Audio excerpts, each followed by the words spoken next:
Tuesday, October 7th, 2025, and a lot's going on in the world, and we'll be talking about that here on World Edition. A divided Israel marks 2 years since the October 7th attack as the war in Gaza grinds on. And definitely, even Axios was reporting how 2 years of war in Gaza have changed the Middle East forever. And as the Gaza war moves into its third year, peace talks offer some hope. So we'll see how these peace talks play out and everything like that. Attorney General Pam Bondi is testifying to the Senate Judiciary Committee. So definitely that is something that is going on. Is the Senate is to question the Attorney General on Epstein and James Comey. So Pam Bondi will also be testifying before the Senate amid Trump's troop deployment. So that's something that folks are looking at as well. So a lot's going on in that space. And with Sebastian Lecornu's resignation, France faces increase in turmoil. So the fifth French prime minister has quit in 3 years, and folks are asking, can Macron survive? And what's next? And he was actually there, that being the prime minister Lecornu, for only less than a month. So Macron's political isolation deepens as allies abandon him, with some calling for his resignation. Trekkers use cooking pots to dig her way out of a freak blizzard on Mount Everest. So climber dies near Mount Everest, where hikers began to evacuate after a snowstorm. So definitely that's something that people are talking about as well. And Israeli forces shell Gaza on war anniversary. Hamas and Israel discuss Trump plan. So Israel's genocide continues across Gaza 2 years since the start of the war, according to Al Jazeera. And Reuters is saying that Israeli forces shelled Gaza on the war anniversary, and Qatar says Trump plan will take work. So definitely we'll see how this all goes as well. And with U.S. leadership in doubt, can its allies chart their own course, is what NPR is asking. Southeast Asia navigates Trump's return, quick deals last in dread, and U.S. losing moral authority in the Pacific, a report warns. So steady erosion of confidence in the U.S. Indo-Pacific allies grows uneasy. So definitely that's something that folks are talking about as well. And Gaza ceasefire talks are underway as Israel marks the anniversary of the October 7th attack. And the New Yorker is saying that they're reporting why Israel and Hamas might finally have a deal. So it looks like yesterday Israel and Hamas began indirect Gaza ceasefire talks in Egypt. And Trump congratulates woman said to be the first female prime minister of Japan. Next steps to confirm Takichi as Japan's new prime minister. So Japan's bond vigilantes brace for a looser fiscal stance after Sonny Takichi wins the party vote.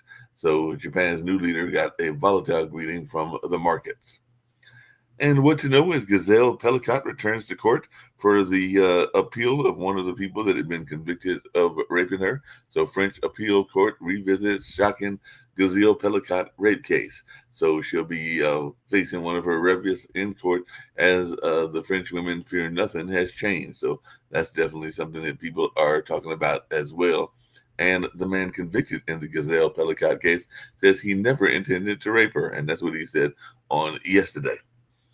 And Release Hodges says he no longer has faith in peace as he reflects on Hamas torment and all along those lines. So that is definitely something that folks are talking about as well. So he's saying that what his captivity taught him about Hamas and its hateful ideology. So an Israeli who was captured on October 7th pleads for the return of other hostages. Until they come back, I cannot live. Our happy life turned into hell, says a release hostage, as Israel marks the October 7th anniversary. And Pope Leo to make an apostolic journey to Turkey and Lebanon. So he'll be visiting those areas on his first overseas trip. So that's when he'll be visiting Turkey and Lebanon. So he's planning a symbolic debut foreign trip to those two countries. And Greta Thunberg on her detention. I'm not the story. It's Israel violating human rights is what she's thinking is the story, and all along those lines. So returning Gaza flotilla activist claims mistreatment in Israeli detention. and fear for remaining prisoner. Gaza flotilla members allege beating and insults in Israeli detention. And Thunberg greeted by cheering crowds in Athens after Israel expels the flotilla activists. And Madagascar Gen Z protest, President Andrej Rajoelina appoints an army general as the prime minister. So new prime minister and Madagascar after protests continue for third week. So Madagascar president names military general as the new prime minister. So that is something that folks are talking about as well. And Manchester synagogue volunteer describes confronting attacker. Footage shows Jahid al-Shami before the attack. I didn't realize how much I loved my hometown until a terrorist attacked it. I pray unity prevails there, is what one gentleman said. So it looks like even the Wall Street Journal is saying the global intifada has arrived in England. And the electoral revenge of Czech pork eaters. So ex-prime minister set to return to power in Czech Republic, and populist billionaire Andrej Babis wins the Czech parliamentary election. Ukraine war briefing is saying there's a snag for EU support of Kyiv after aid opponent wins that Czech election. And the first post-Assad election in Syria, Syria chooses a parliament of revolutionaries. So Syria shares the results of their parliamentary election amid inclusivity concerns, and Syrian electors cast their ballots in an indirect vote for the first post-Assad parliament. And U.S. sends another third country deportation flight to Eswatini. So 10 more deportees from the U.S. arrive in the African nation of Eswatini, and more deportees from the U.S. arrive in that African nation, and the Trump administration is sending more folks in that general direction. And ICC finds former Sudan militia leader guilty of war crimes in Darfur. Ali Kashayeb, Sudan militia leader, was convicted of war crimes in Darfur. And definitely that is something that folks are talking about as a statement of the ICC Office of the Prosecution on the conviction of Mr. Abdi al-Rahman. And definitely that is something that folks are talking about in the news also. CBS News was on board as a Chinese jet intercepts a Canadian Air Force plane. So Chinese jets intercept a Canadian plane tracking North Korea ships. Canadian mission helps enforce North Korean sanctions, and Australia deploys patrol aircraft to monitor North Korea's maritime smuggling. And don't fall for Putin's trap, von der Leyen says as she battles 2 motions of censure. 13 things we learned from von der Leyen's no confidence debate, and all along those lines. So EU Chief von der Leyen faces more confidence votes this week. She's almost certain to win again, is what folks are saying in that particular news story, and all along those lines. So like I said, a lot's going on in the world. Still waiting for my guys and gals to get here and all along those lines. But Attorney General Pam Bondi testifies before the Senate Judiciary Committee, and Democrats to highlight the Department of Justice weaponization and all in that space. So top Democrat says Pam Bondi has left an enormous stain on American history as tense Senate hearings kick off. And in Burbank Airport air traffic control tower unmanned and flights canceled amid some of the things going on with the government shutdown. So government shutdown has hit air travel, closing the control tower and causing delays across the country. Burbank and other U.S. airports see delays as shutdowns hit U.S. or air travel. So flight delays begin as air traffic staffing shortage worsens. And Supreme Court is weighing conversion therapy in a case from Colorado. So Supreme Court live updates justice to hear conversion therapy case. So it looks like some folks are asking, will the Supreme Court overturn LGBTQ conversion therapy bans and all along those lines? So we'll hear what goes on that as the Supreme Court is to hear arguments on the Colorado ban of conversion therapy for minors. Trump said he could invoke the Insurrection Act to deploy troops. So he's actually floating this idea of deploying the Insurrection Act. And senators remain deadlocked as government shutdown nears the 1 week mark.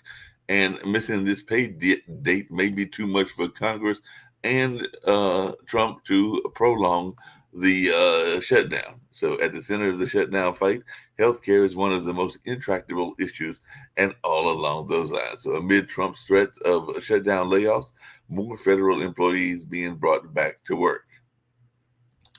And folks are asking Virginia Democratic Attorney General nominees' violent texts are shaking up the closing week of that election. And even folks at the Virginia Mercury are asking, did Jones really imagine that his malignant text to a GOP delegate would remain confidential?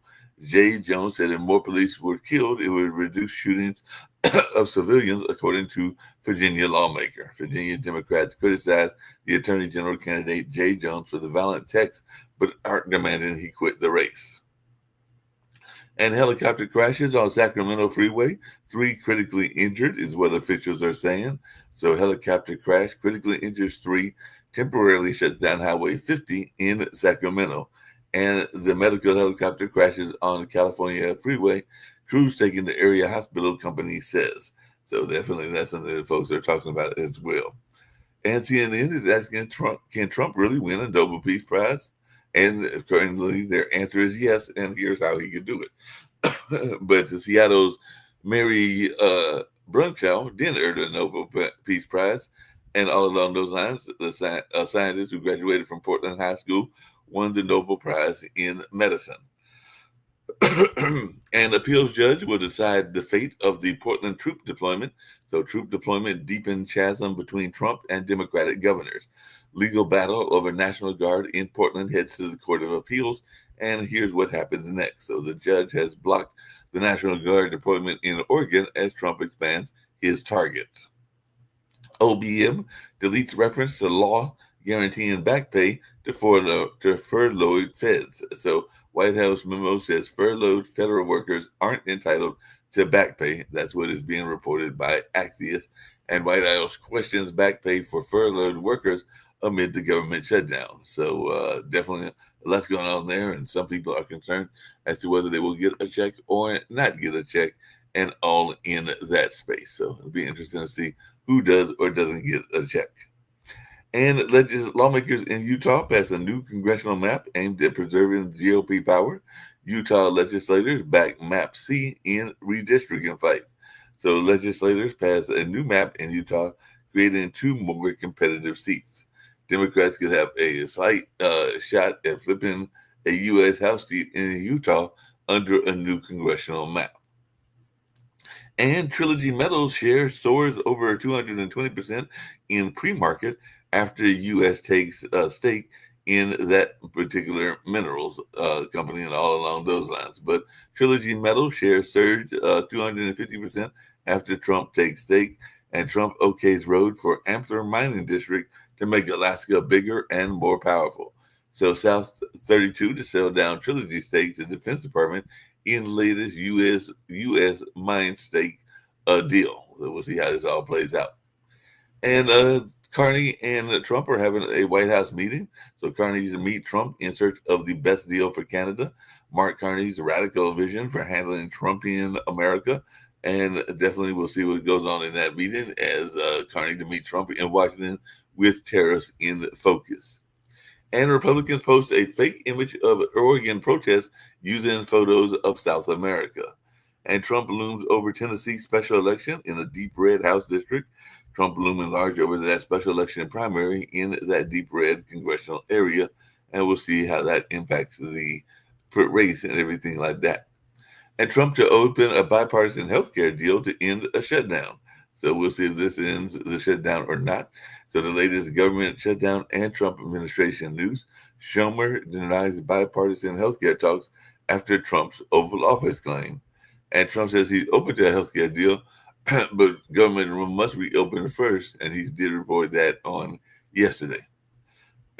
Portland police chief pushes back on White House war zone narrative. Conversation over confrontations at ICE facility on Monday night. Portland police arrest 2 at ICE facility protests on Sunday. So federal agents in Portland deploy tear gas and make arrests minutes after the judge blocks the National Guard. And Cheryl Hines says she feared for RFK Jr.'s safety during his 2024 campaign.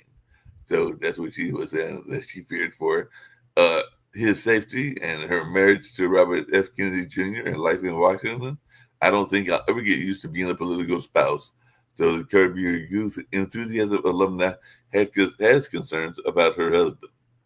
And Social Security Administrator is named to the newly created position of IRS CEO. So Trump's new IRS CEO also winds up being the head of Social Security.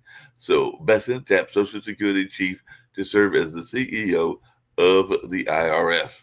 You're going to bring in at least one person because we do have one that pops in. So let me see who's with me. It's Rick Rosner. So we'll bring in Rick Rosner, see what he's got going on and everything like that. Because there's a lot going on in the world, including, I guess, we got a new boss of the Social Security and everything like that. And of course, Illinois is. The IRS has been broken for decades because the Yeah. Republicans keep denying funding for it, which means if you're going to, commit tax avoidance fraud, you're going to continue to be unlikely to be caught. They are in deep trouble. They're saying that Illinois is suing Trump over National Guard deployment. So that's something else that I saw in the news that I hadn't gotten to because the judge refused to block the National Guard deployment. But Trump calls off diplomatic outreach to Venezuela. So I guess if Venezuela gets in trouble, we're not going to go help them because he ended the Venezuela talks, military options loom, and everything like that. And I don't know what you think, but before you got here, I was thinking that Trump has put out there that he is willing, and this comes back to that martial law thing, to invoke the insurrection laws and everything like that. Yeah, So my wife woke me up with that this morning, worried that he'll invoke the Insurrection Act. Right. So the cities that he's sending, wants to send troops to, particularly Portland, had a spike in crime in 2022. And murder rates are 1/3 of what they were in 2022 in Portland right now. Right. So everybody in Portland said, the cops, the mayor, the governor, the state, they all say that Portland is fine, that any issues that arise in Portland can be handled by local people. So Trump is looking for an excuse to create chaos. So he can invoke martial law. Yeah, that's what that sounds like. And it looks like they're still investigating because it says Jack Smith investigation into January 6th obtained the phone records of GOP lawmakers. So they're still probing what happened on January 6th and everything like that. I don't know that they are. GOP lawmakers are making noise that their phone records were obtained. Right. Because they were doing a lot of discussions around overthrowing the government on January 6th. So that was a legitimate investigation that went away when Trump became president. And it's more bullshit to distract from the Epstein files. Yep. And we got definitely others join us, like Sasha Starr. So we'll be doing the Ukraine show later on, as well as Dr. Sharif. It looks like there's another judge that's been dealing with terrorism because a fire consumed a home owned by a South Carolina state judge. Maybe it was an accident, maybe it was intentional, but no, it was. I mean, it's pretty coincidental that the day after Stephen Miller attacks the judge, somebody burns their house down, including burning a couple people in their family, injuring people in the family. There's a couple other things going on. If I can get this to go back to the page. Hold on, dang it, what's happening here? But while you're doing that, Tropical Storm Jerry could form soon, and it may be one of those storms that could be doing damage. But Central Atlantic Disturbance 95L likely to develop, but they are definitely saying that Tropical Storm Jerry, which would be the next named storm, could be brushing Leeward Island late this week, and who knows where to go after that. So it looks like those storms are still out there. I think they stay out there till about October or November, if I remember correctly.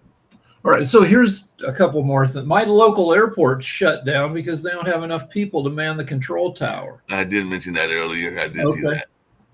And Donald Trump was allowed by Jake Tapper to give an interview via text message, where Tapper sent his questions to Trump, and Trump or somebody typed in the answers and sent them back, which makes people concerned that why can't the guy answer questions on camera? Why? I mean, this is the first time that that's been allowed for a presidential interview.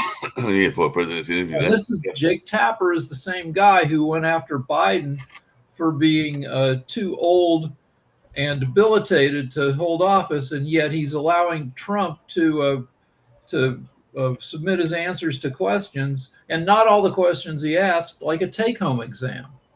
Yep, like a take-home exam from school and everything. Hey, Sasha, well, I know one of the things you've been saying for days now is that the Democrats need to get a backbone. Other people have been saying that as well and everything. But I did see where Hakeem Jeffries on yesterday wanted a debate. So he was trying to challenge House Speaker Johnson to a debate about the shutdown. And it looks like House Speaker Johnson is kind of like rejecting this idea. But what do you think about this idea of having a debate about the shutdown in prime time to determine who is going to be the winner in the shutdown conversation? That's a good point for Jeffries. Frankly, Democrats don't need any debates. All they have to do is stick together and let shutdown run as long as possible. 6 months or maybe even 9 months would be preferable.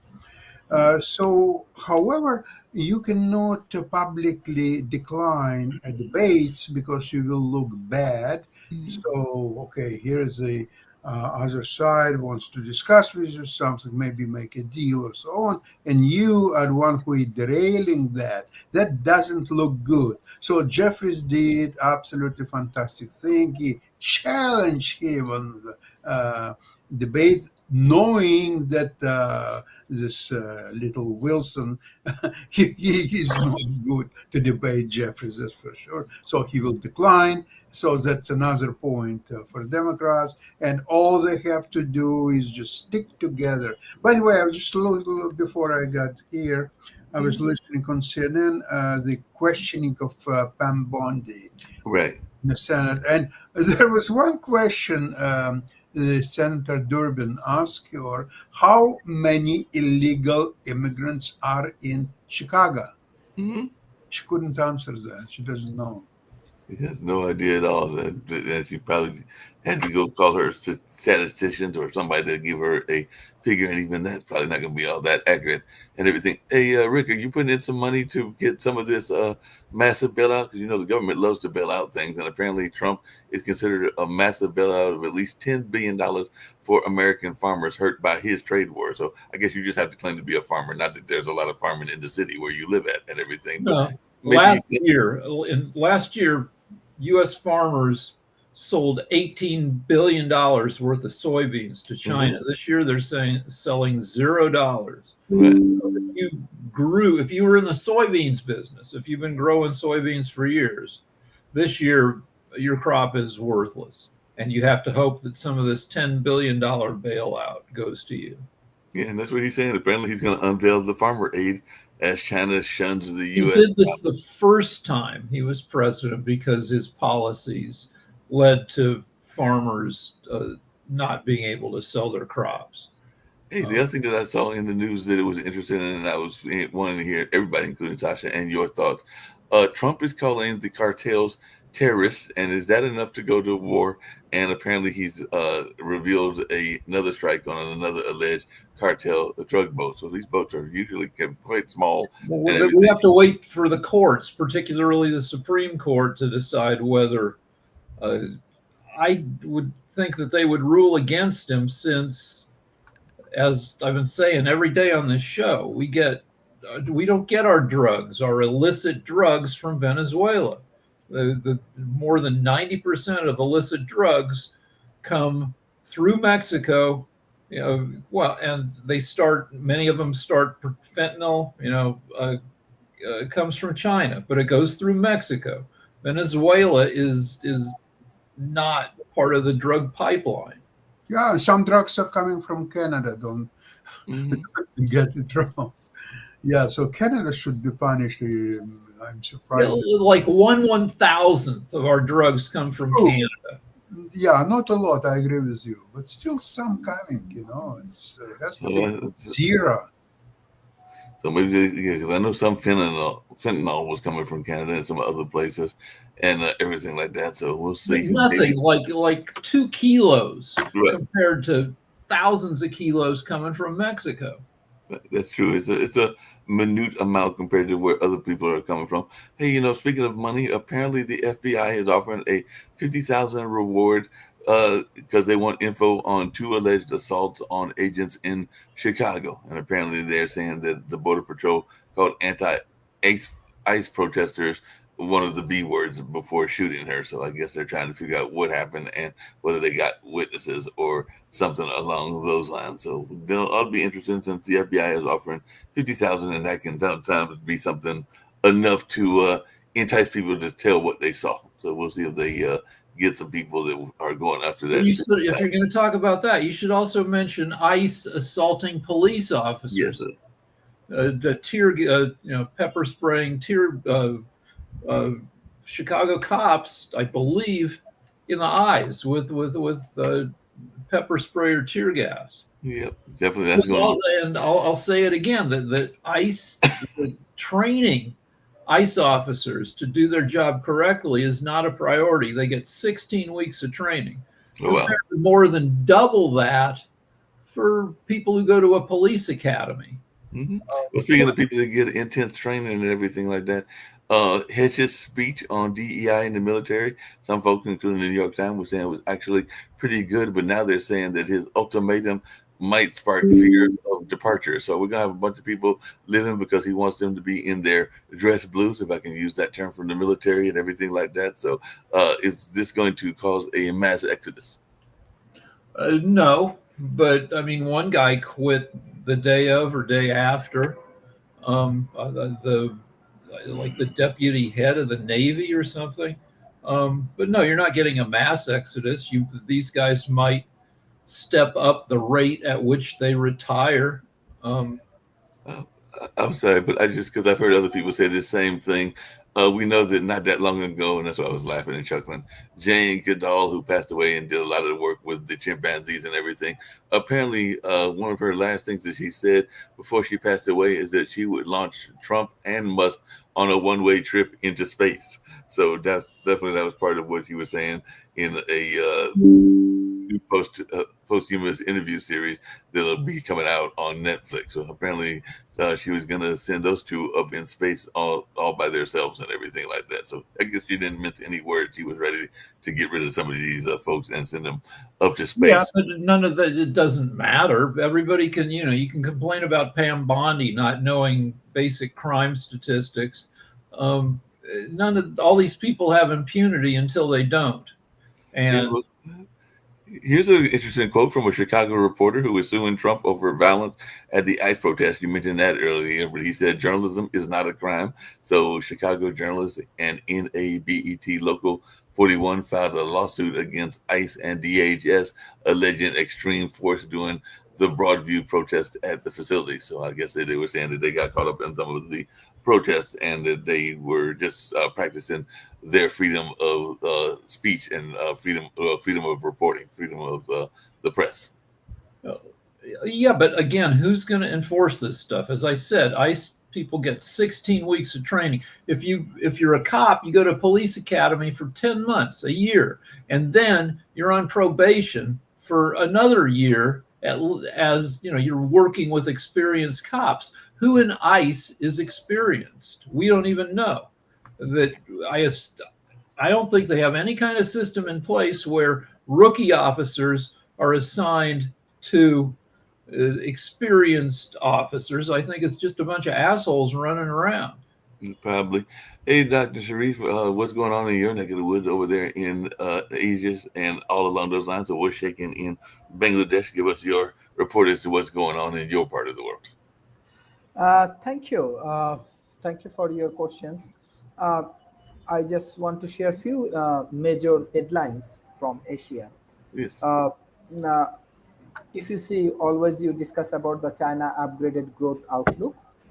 World Bank raised in 2025 GDP growth forecast for China 4.8 from 4 points. So it's actually increasing, and cities is stronger than expected to performance through its warned of slowdown 4.2 in 2026.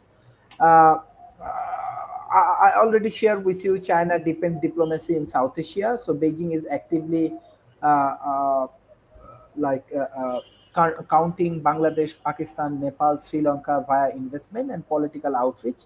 So, and they are making a also influential relationship with India. Japan may get its first female prime minister already.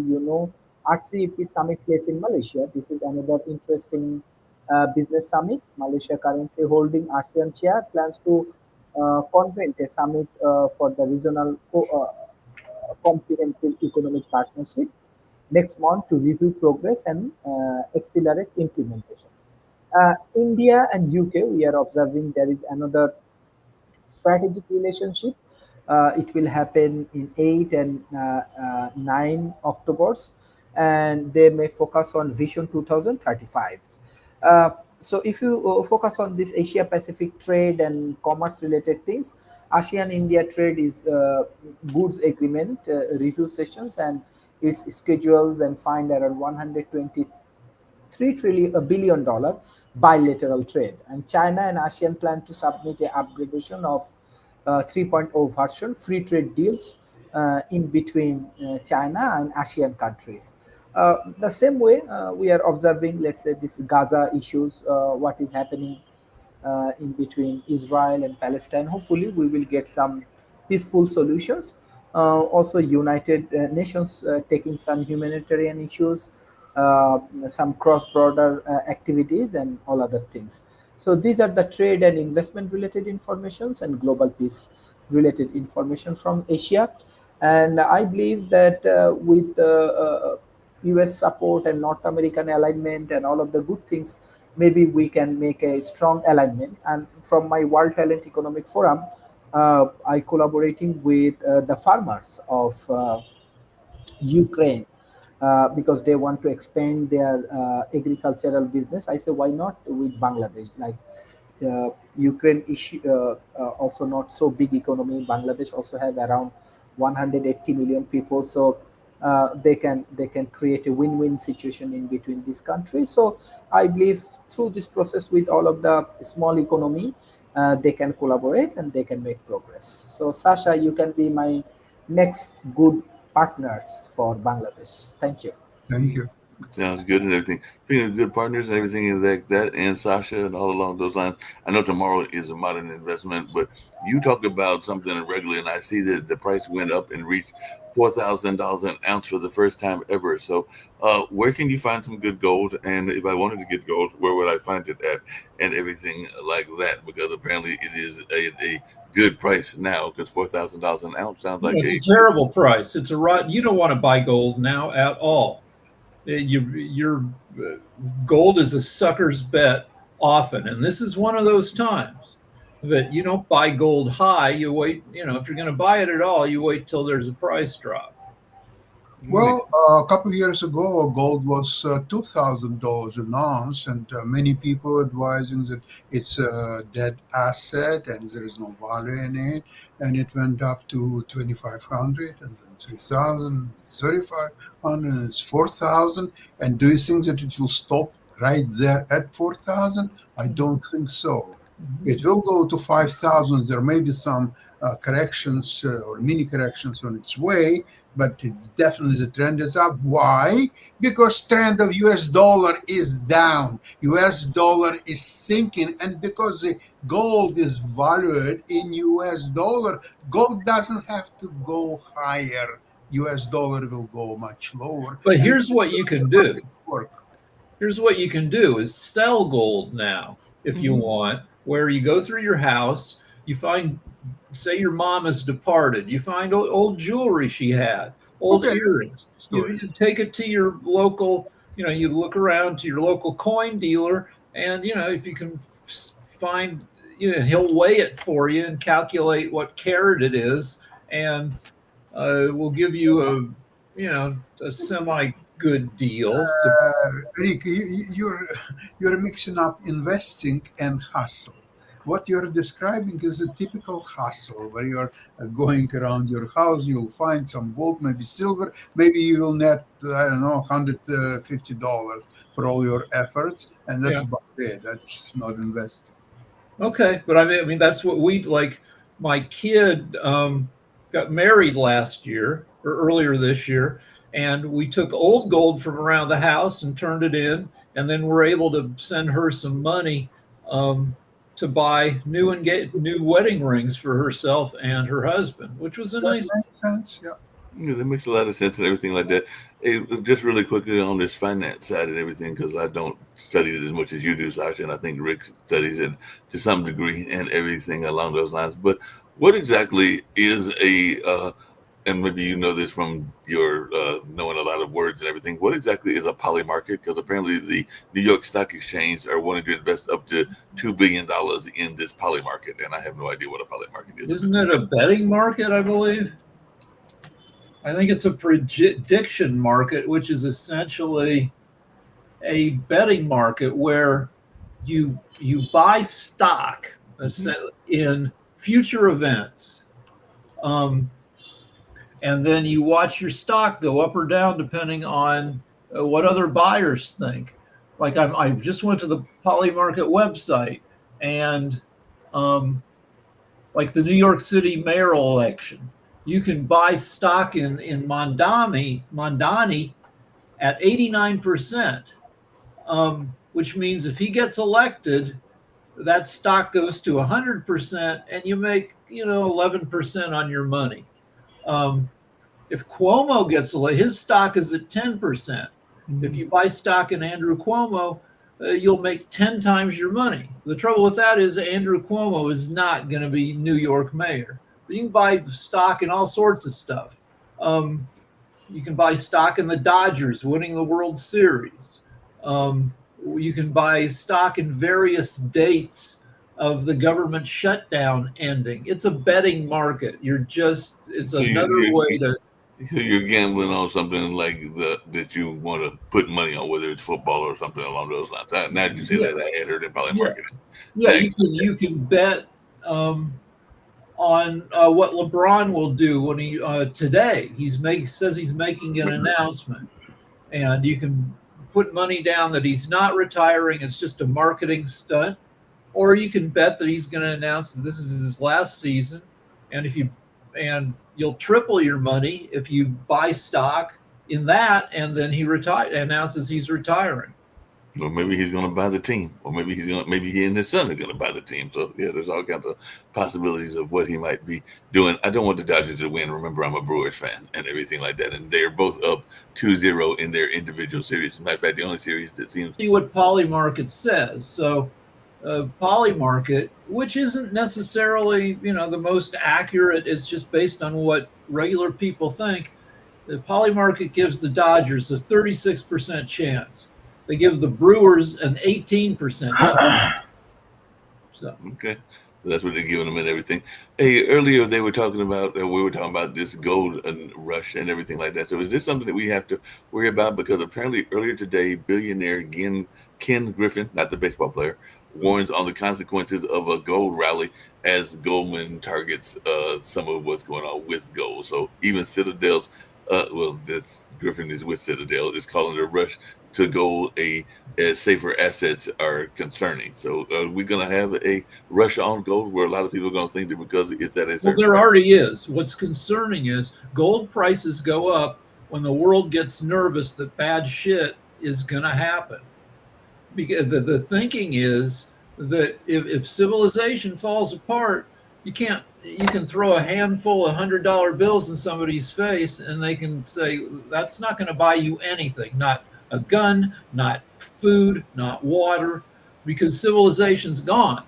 Gold is one of these, but you give gold to somebody, that's a tangible asset. So go to Sasha. It's not just gold. It's Bitcoin as well. It's almost anything will rise in value, same as stock market, because US dollar is becoming worthless. It's going down and rapidly. So it doesn't matter. You want to buy gold? Do it. You want to buy Bitcoin? Do it. You want to buy stocks? Doing the risky, not so risky, dividend paying stocks, non dividend paying stocks, anything, get rid of your US dollars. US dollar is losing its value against anything and everything. That's a so simple equation. Let's not even discuss what's better to buy, gold or Bitcoin. Who knows? It doesn't matter. You buy both, you buy one of them, it doesn't matter as long as you get rid of your US dollars. The US dollar is having the worst year in 50 years.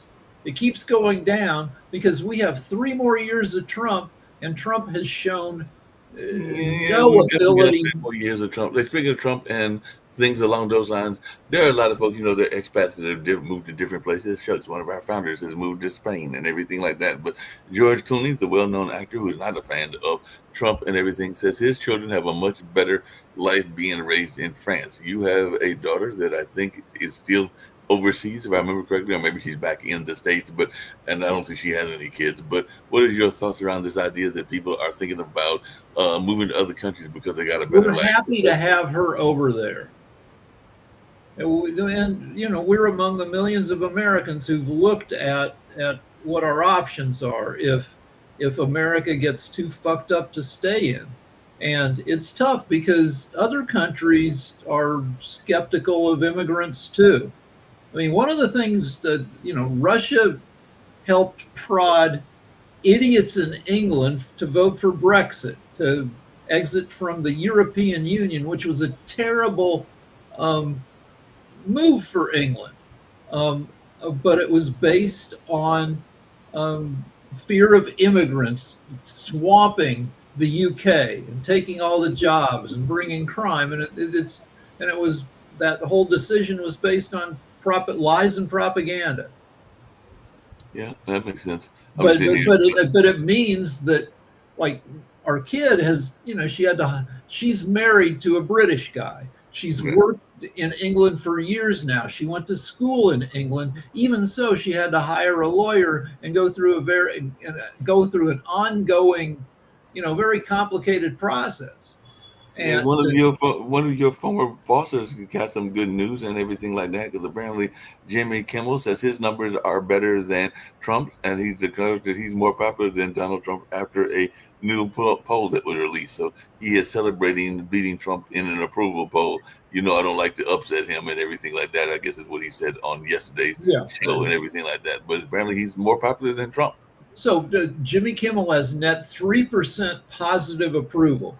The percent of people who like Jimmy versus minus the percent of people who don't gives him 3% that positive. Trump's is negative 13% in the same poll. You take the percent who like him, you subtract the percent who don't, and Trump is scoring negative 13% versus Kimmel at positive 3%. I've got to call a friend of mine that I do another podcast with and see if this is his facility, because I know he worked at a low security prison in New Jersey as a guard, but apparently that's where Sean Diddy Combs wants him to serve his for a little bit more than 4-year term and everything, because they're trying to talk him into being the judges into putting him in FCI Fort Dix, which is a low security prison and everything like that. I didn't know that.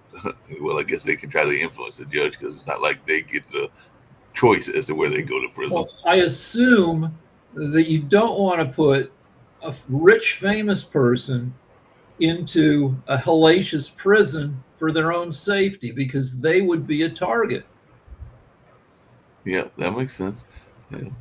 They would definitely be a target, and people can be targets. All kinds of rich folks can be targets, because apparently 2 truckloads of Guy Fieri's tequila vanished last year, and apparently that's a new shedding light on a growing new crime. So I guess people are targeting the stuff of rich folks and everything, because they stole $24,000 bottles of Guy Fieri's tequila in a highway heist. So I guess they knocked it off as it was going from point A to point B to get to him and everything like that. So that's a lot of tequila that was targeted in that heist, because they said it was worth like $1 million. All right. So you mentioned Pam Bondi is in She's in front of the Senate Judiciary Committee today. And here's the article that a Democratic Senator Durbin questioned her, asking her why she said she had the Epstein files sitting on her desk ready to be released back in February, and she hasn't. And let's see what she. Wait a moment. Here is what she said. She said, "Yes, you're right. It was on my desk, 100%, but I didn't go through it yet." Okay. So she had it on her desk, but she didn't look at it. She was just too busy. Right. It was just sitting there and all along those lines. But yeah, a lot of folks she's got a lot of questions to answer during this hearing that's going on, because they said she's got to answer questions about Epstein, about these, what ICE is doing, and a number of other things. So she's definitely getting grilled and all along those lines. But I'm trying to figure out, how is she getting grilled if we're in the middle of a government shutdown? That's the other thing that I'm trying to figure out. The Senate, the House is, the leader of the House dismissed them until October 13th, but the Senate is still working. Okay. And I got it. Like, one of the joys for liberals, one of the few joys for liberals is, Trump hires people who are good-looking people, especially women. Mm-hmm. And you ever seen for blondes? Yeah, and Bondi is a good-looking blonde, and one of the small joys for libs is watching her fall apart month by month.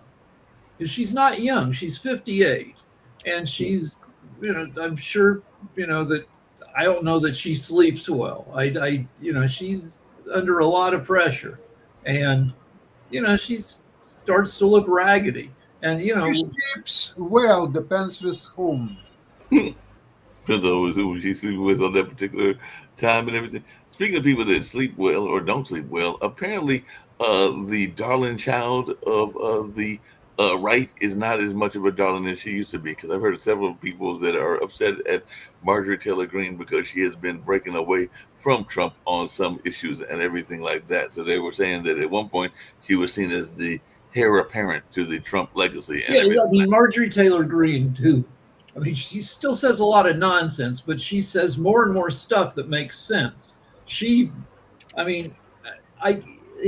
represents like why it's good to be a loose cannon lunatic, because she seems to have broken away and is willing to call bullshit on stuff. So she's been a happy accident for people who don't like MAGA politics. And John Fetterman is the opposite, the senator out of Ohio? Pennsylvania. He was elected for being a maverick who wasn't afraid to speak his mind. A giant, like 6'8" guy who wouldn't even wear a suit to work, but he's been a disappointment for liberals, because he's embraced, even though he's a Democrat, he's embraced more and more, conservative positions. He's definitely doing that and everything like that. So we see what goes on in that way. What are you expecting, Sasha, from these talks between Carney and Trump? Because that's going on today as well. And I know they've talked before, but I know that they're trying to get a better deal for your now home country of Canada. Well, it's been your home country for a while. But what are you expecting from Carney as he meets with Trump?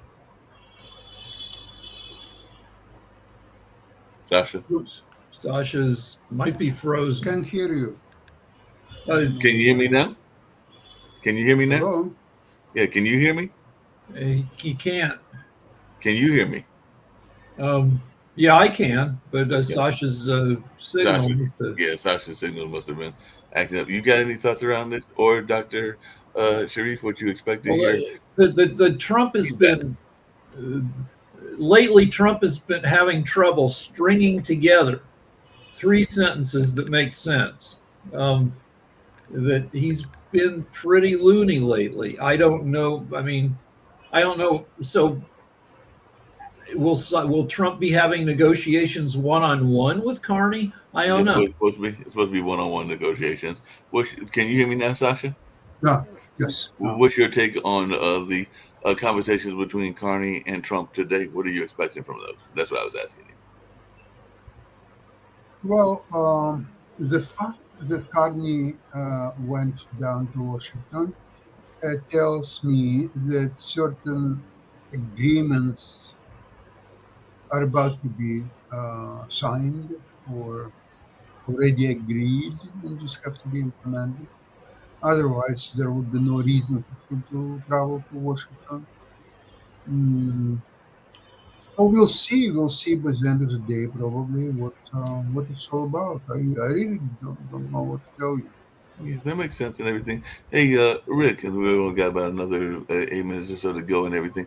Another one of the areas that you used to live in and have a lot of affinity for is Colorado and everything like that. And one of the Supreme Court cases is this notion of conversion therapy, or the idea that you can convert somebody out of a lifestyle and everything like that. So, what is your take on this argument? Because they're going to hear an argument. It's illegal in a lot of states, including my current state, California, because when you look at studies, they've studied, can you give somebody who's gay therapy to make them not gay, to make them attracted to people of the opposite sex? And it doesn't work. It frickin' does not work. Sometimes we used 20 years ago, we would see people who claimed to be the successful products of conversion therapy, and they'd go on shows and they were married, and obviously it hadn't worked. What you sometimes you'd see a couple that had been given the therapy, and they each were a man and a woman who got married after receiving therapy, and they were obviously both still gay. The guy was still into guys. The woman, you could just, sometimes you can just tell, and the woman was still, a lesbian. They had just been pressured into pretending that wasn't the case. And no, conversion therapy does not work. It just makes people miserable, and it funnels a lot of money to shysters. Yeah, it definitely does that. Last question, and this is for everybody, but I'll start with you, Dr. Sharif, and everything. Today is the anniversary, and I mentioned at the beginning before you fellows got here and everything, of the October 7th attack on folks in the whole area around Israel. That's what's caused this whole war and everything like that. Yeah, so 2 years in, right. On October 7th, Hamas took advantage of Israeli complacency to commit the most savage attack on Jews since World War II, killing 1,200 of them in the most savage ways possible, and taking hundreds hostage. And since then, Israel has engaged in a super punishing war against Hamas, killing 67,000 Palestinians, destroying close to 100% of the homes in Gaza. And now we're 2 years in, and is there any light at the end of the tunnel, to use the cliche? There are ceasefire talks. They're down to only 48 hostages, only 20 of whom have any chance of being alive at all. When they talk about the 48 hostages, they're really talking about at least 30 dead people whose bodies, their loved ones want to get back, and maybe 18, 19 living people. Yeah, something like that. And it seems like there's been a increase, and there's been reports of it, of anti-Semitic attacks as well as anti-Islamic attacks as well during this 2-year period. So, Dr. Sharif, have you noticed that in your students and everything, where there's been a fear of being a certain religion, whether it's Jewish or Muslim or whatever? So, how are your students handling this and all along? One of the philosophical aspect I'm trying to teach my community, and this is not something very new. This philosophy actually comes from our religion, and if you study like the Jewish community, Muslim community, Christian community, Hinduism, Buddhism, and all of the religion, you can find there are many things common. Many things actually common. Even though, let's say, the Jewish community and Muslim communities has lot of fight in Middle East, but 90% of the activities and many more things, it has similarities. Uh, so right now, if you see this modern world and you are observing this modern world, especially our economical sectors and all of the sector has lot of challenge. USA also facing challenge, Bangladesh also facing challenge, India also facing challenge. So what is the reason behind that? I identify that too much of greed. What is my benefit? That is the cause of all of the problem tensions. There is no difference in between Muslim or Jewish, Muslim or Christian, Hindu or Christian. All of the basic values actually same. So in our religion, in Hinduism, or even in Western world, what you call mindfulness, uh, Japan called mindfulness. If you come to India, they call it Karma Jog or Karma Yog. Uh, if you see this Muslim community, they have the same things. It's called fi sabilillah, work for betterment of my communities, work for human development, work for ethics, not for my personal benefit, not for my own profit or benefit.